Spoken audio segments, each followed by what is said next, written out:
day World War III started. At 6:42 in the morning, the world was still quiet. People were making tea. Children were putting on their school bags. Workers were rushing to catch buses and trains. It felt like a normal day. Then suddenly, every phone in the world vibrated. A loud emergency alert appeared on the screen. Global emergency. Major military conflict has begun. At first, most people ignored it. Some thought it was a mistake. Some thought it was just another piece of fake news. But within minutes, everything started changing. Television channels switched to emergency broadcasts. Airports stopped all flights. The internet became slow and unstable. And then military jets started flying over major cities. That's when people realized something terrifying. This wasn't a drill. World War III had begun. Panic spread faster than the news itself. Supermarkets filled with people grabbing food, water, and anything they could find. Long lines formed outside gas stations. Banks closed their doors. The world felt like it was holding its breath. In one small neighborhood, a young man named Adam was watching everything from his window. Just a few hours earlier, he had been planning his normal day. Now the streets were full of fear. His mother sat quietly in front of the television, listening to the breaking news.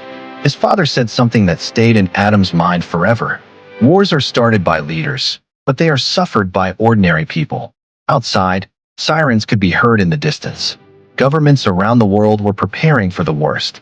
Cyber attacks had already shut down major systems. Communication between countries was tense. Military forces were moving everywhere. And somewhere far away, missiles were being prepared. People started asking the same terrifying question. Would nuclear weapons be used? That night, the sky looked different. Military aircraft crossed the darkness again and again. Cities turned off their lights to avoid becoming targets. Fear was everywhere. But something else appeared too. Humanity. Neighbors started helping neighbors. Families shared food with people who had nothing left. Doctors and volunteers worked day and night without rest. In the middle of the fear, kindness was still alive. Adam saw people protecting strangers. It reminded him that even in the darkest times, people can still choose to care. Days passed with the entire world waiting. Every news broadcast felt heavier than the last. One wrong decision could destroy everything. Then one night, something terrifying happened. Military commanders prepared for the largest strike in human history. Missiles were ready. The countdown began. 10, 9, 8. Across the world, millions of people were watching and praying. 7, 6, 5. The future of humanity was hanging by seconds.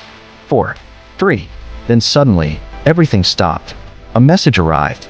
World leaders had reached an emergency agreement. The missiles were canceled. The war that could have destroyed the planet had come within seconds of happening. But it didn't. When the sun rose the next morning, the world looked different. Cities were damaged. Economies were shaken. Millions of people were still afraid. But the world was still standing. Adam stepped outside and watched people slowly returning to the streets. For the first time in days, the sky was quiet. In that moment, he understood something powerful. The most powerful thing in the world is not weapons, armies, or missiles. It is peace. And peace is something humanity must protect every single day. If this story made you think, remember this. The future of the world depends on the choices we make today. And sometimes, the difference between destruction and survival is only a few seconds.